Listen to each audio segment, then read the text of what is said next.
welcome back to the Every Closet. My name is Stephanie, and along with my partner Ethan, we are two full-time resellers of used clothing on places like Poshmark and eBay.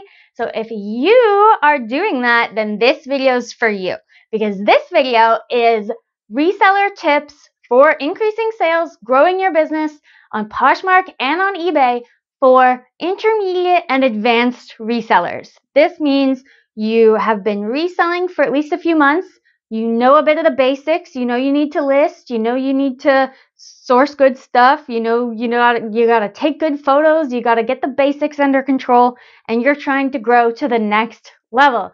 That's what this video is for. So we're gonna go over a few tips for intermediate sellers and a few tips for advanced sellers. We should definitely listen to all the advanced tips because they're just things that you're always gonna have to repeat to yourself. You're always gonna have to remind yourself, like, oh, I do need to do this, and this is the way forward, and maybe just a little counterintuitive. So stick to the end of the video for those, and otherwise, let's get into the tips for the intermediate sellers. So these are tips. You have been reselling for a while, you had some success with sales, you know how to make a listing, you know how to use the app, you know kind of what you're sourcing. So now, tips for getting up to the next level. My first tip is to think long term with all your decisions.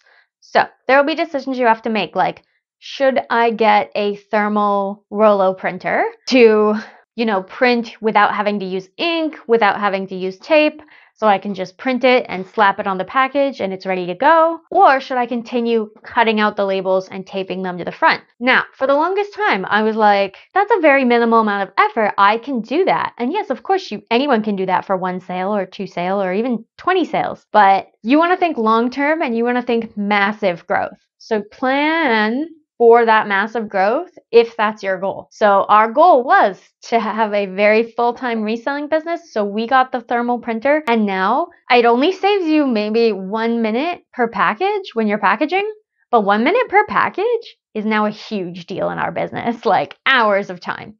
So make sure you're thinking bigger than you think. Like, oh, well, I would only need that if this was a real business, or if this was a full-time business, or this will only cut off a few seconds, and that doesn't matter.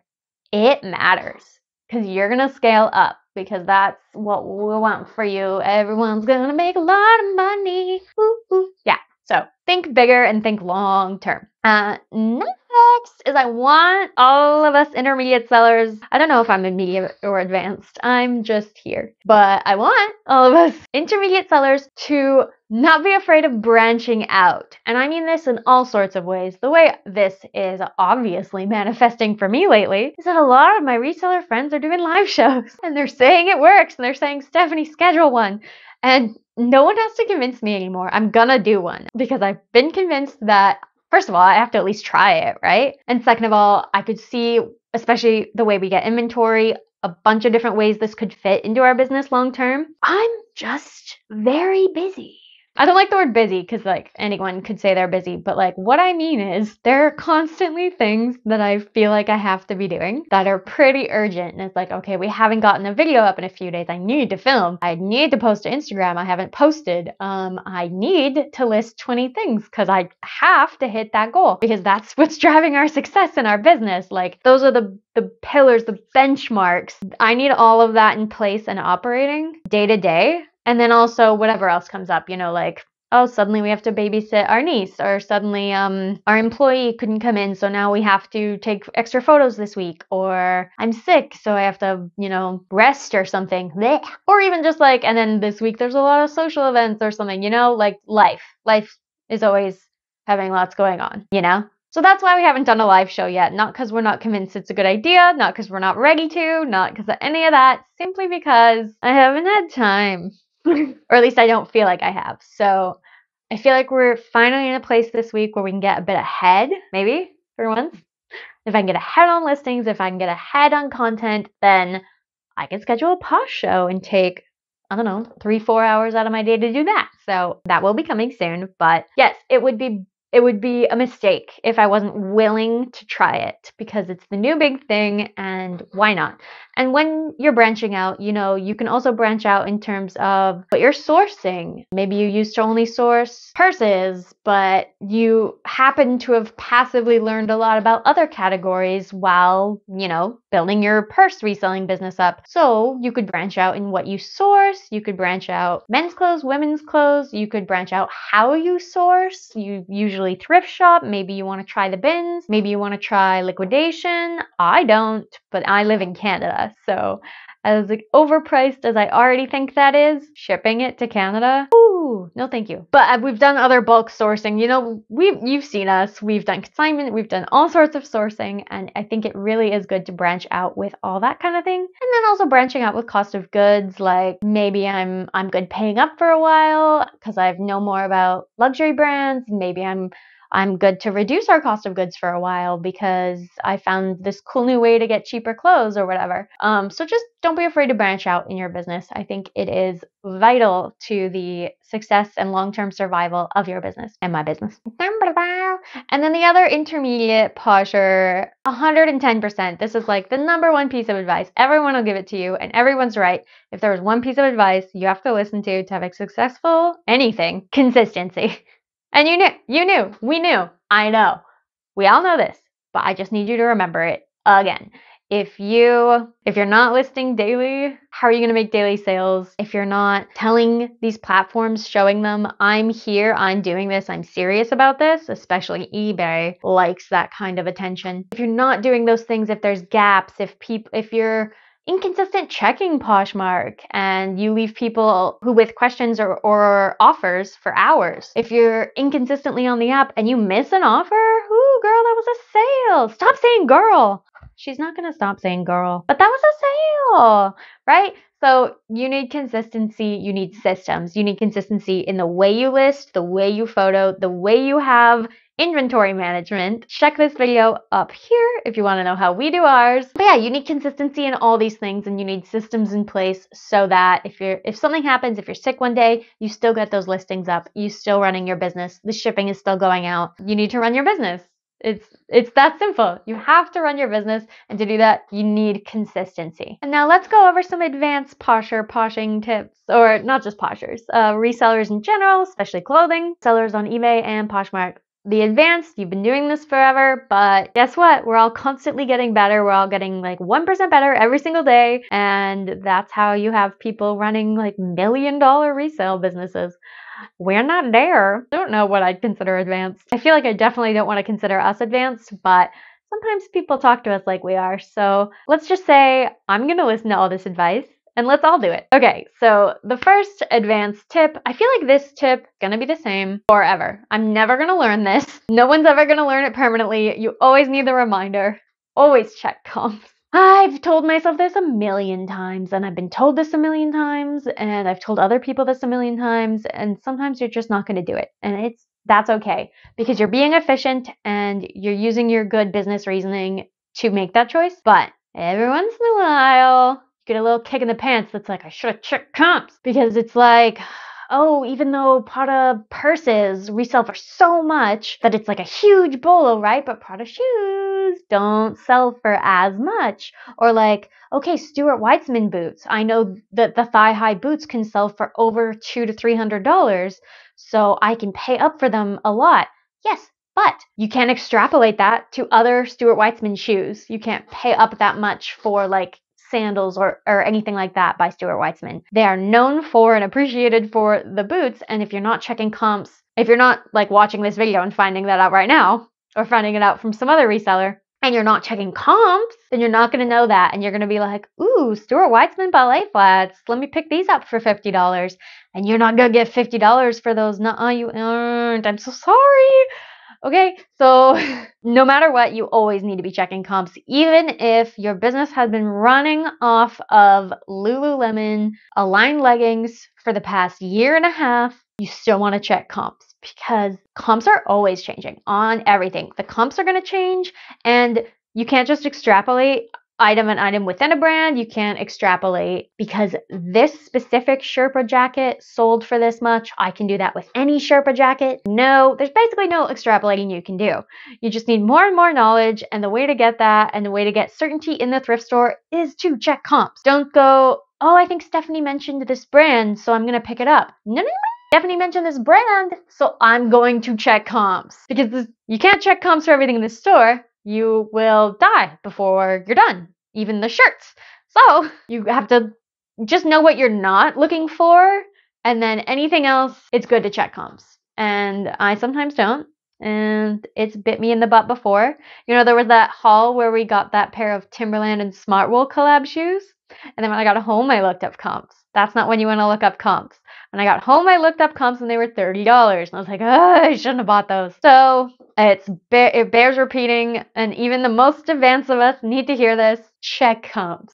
Okay, what else do I have? Another advanced reseller tip I have is to take losses. This was really hard for me for years. But sometimes you picked up those Timberland, Smartwool, whatever, loafers, and that you shouldn't have, but it's past the date you can return them to Value Village. What do? You take a loss. And I mean, sell them for whatever they're going for then. And if that's less than what you paid, that's still more than nothing. Don't just like give up or price them ridiculously high where they're never gonna sell and just wait around for someone. Like, you will be waiting way too long in the scheme of the turnover of a reselling business if that's what you're doing. I have had items where I've held them for over a year listed way too high because I wasn't willing to take a loss, because I wasn't willing to admit I made a mistake. But you're gonna make mistakes. If you have like a 5, 10, 15% mistake rate, that's, standard for lots of businesses and things. When you're reselling, especially, you're taking a risk on each item. That's the business. You're kind of making a bet. Like, I bet this will sell for more than this. And if that bet doesn't pan out, you have to turn that back into money so you can go put it back into your business, like keep it moving through. So you need to accept there are going to be times where you make a negative profit or no profit or only $5 profit or only $10 profit when you intended to make much more. Expectations and reality, they don't always match. We all know this, and we just need to humble ourselves, and it's one item. That $20 is not going to be the make or break thing in your business. So take the loss and sell it for less than you wanted to. I know it hurts. I know it hurts real good in here, but this is something that I have very much had to learn over the last few years, and that goes for lowball offers too. Like, if all you're getting on something is lowball offers and you've had it for a while, that might be all it's worth right now for some reason. And there could be various, stuff and like that, but just I need you to take your losses so you can learn from them instead of being stubborn and being like, this should be worth this. I know it should. Things are worth less than they should be. It's very upsetting. Every few months anyway, you're going to get this urge to be like, I just want to throw out all my inventory and start over. Or at least I do. And another advanced tip for advanced resellers is not outsourcing. You have to at some point. At some point in growth, we did it a few months ago, but at some point you have to outsource something. Because even if there's two of you, that's not enough people to run a business as it continues to scale. So our business got too big for our apartment, so we scaled to a storage unit. Our business had too much to do every single day that we outsourced the photographing and some of the shipping. Our employee knows how to do a certain few things, but her main job's photographing. And then also, when we're away, she ships. I'm a great boss. But not outsourcing just means you're putting more and more and more of your bigger and bigger and bigger business on your own shoulders. And that will crush you. It is not a good call. So yes, it sucks to give up a little bit of control. Yes, when someone else is doing it, they're not going to do it the exact same way you would do it all the time. You need to be able to let go of the perfectionist in you and outsource some of your tasks, be it listing, whatever it is you need to outsource, whatever's taking up a lot of your time but doesn't require your specific expertise. The only part of our business that I feel like someone else couldn't do at this point is sourcing. The rest of it, the photoing, the listing, the shipping, the sending offers, all of that, even basically the content. Other people can do that. But I even double check what Ethan sources, and he's been sourcing with me for years now. So for me to actually train an employee to like a full like professional sourcer that would be up to the standard that I have for myself right now, it would take a very long time. So if you're an advanced reseller, I think you should seriously consider outsourcing some of your day-to-day tasks, taking the losses, learning from them, and of course, checking comps, even if you think you don't need to. And okay, I don't mean every single time. Like, I don't check every time I buy a pair of Lululemon leggings. I check intermittently, and you should too. Especially like, there's this one Lululemon tank top pattern that I didn't know about that we bought. I think it looks like this. That tank top's cursed, and no one's ever gonna buy it. And how was I supposed to know? I would have known though if I'd checked comps for that specific tank top. So little things like that. It's always good to check comps. And yeah, those were some of my benchmark most important tips for your reselling business. In the last video, we did beginner, and in this video, we did intermediate and advanced tips. So how to grow your reselling business, how to get to that next level, how to start working towards whatever you are. If it's a few $1,000s a month side hustle, if it's a full-time business, whatever you're working towards, these tips will help you get there, and I think of them as like the core things that you need to know and keep in mind as you're growing your business. So if you liked this video, please let us know by hitting the like button, and also you could hit subscribe, and then maybe one day, we would get paid for this. Otherwise, we will see you guys in the next video. And yeah, comment below if you have any other questions or things you're wondering about, and we can address it in further videos and or in the comments.